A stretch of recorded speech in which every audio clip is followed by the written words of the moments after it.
Hello and welcome back to your Peachtree Accounting 2012 tutorial. Today we're going to talk a little bit more about customers and sales. When you open your Peachtree Accounting, you will see this navigation menu here on the left-hand side.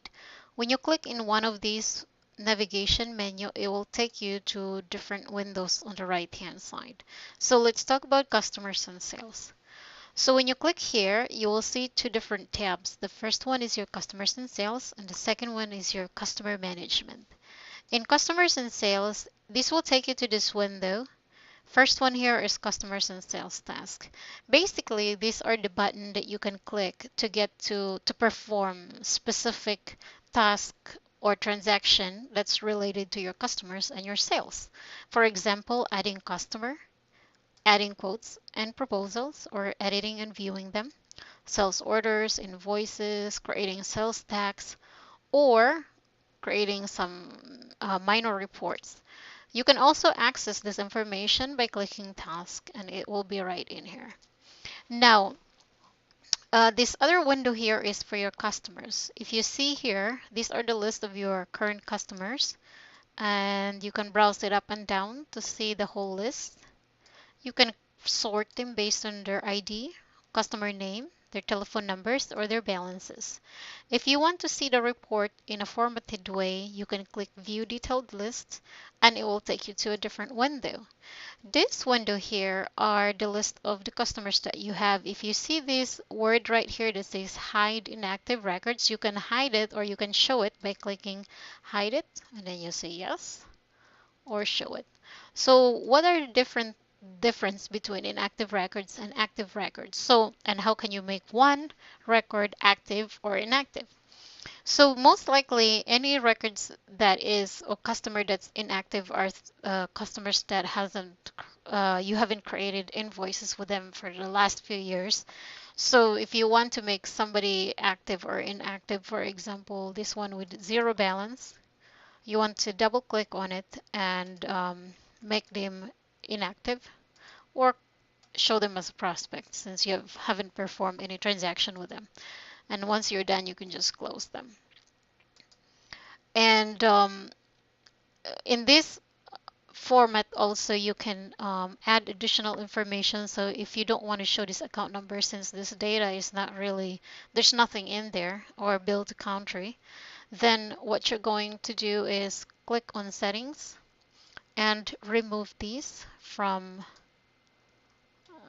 the database or from our view window, and then you can add by highlighting it and then click add, click OK, and now it's in there. So this report you can also export it to an Excel or you can email it or put it in a PDF or export it to your Sage e-marketing if you are subscribed to one.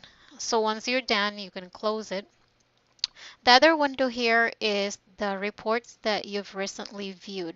So if you've gone through here or looked through your reports and forms, you viewed it, that's related to customers and sales transaction, it will be shown in this window here. You can either view it or print it. Now this one here is the age receivable. So these are the amount of check that you're expected to receive, and these are the number of days when those were supposed to be due. And this one here can be shown as table or graph. And if you wanted to see the whole thing, you can click View Age Receivables, and it'll show here to the number of days and then the total amount right at the bottom.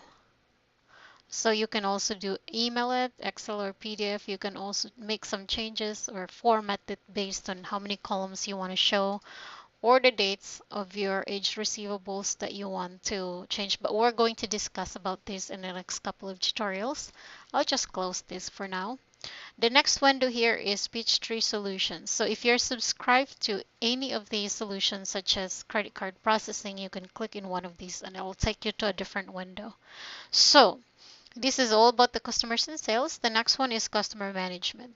So if you take a look at these, this is a little bit of, it's almost like papers of different windows to search for things. But if you look at the tab here, it'll show you the name of that window. So this one is sales invoices, this one is receipt, this one is totals, this one is credit memos. So if you don't want anything displayed, or if you want to add additional window here, you can go to customize this page and delete what you don't want and add what you want,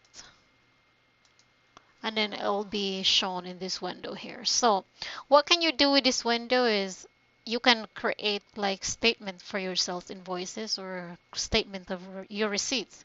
Let's say for example you wanted to do batching. This shows you can search them based on customer name and other data that's in here, and you want to make sure that that's exactly what the customer you're looking for, and it'll show you the current balance.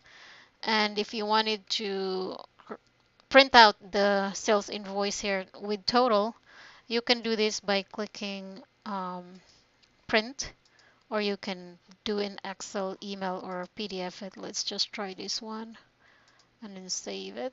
And what I would have here is the statement. And this goes with the rest of these other things like right in here. You can also change dates. You can also do advanced search by invoice number. This is, if you remember, we had a tutorial about finding transaction. This is pretty similar to finding transaction, but this particular window here is specifically for transaction that's associated with your customers and sales.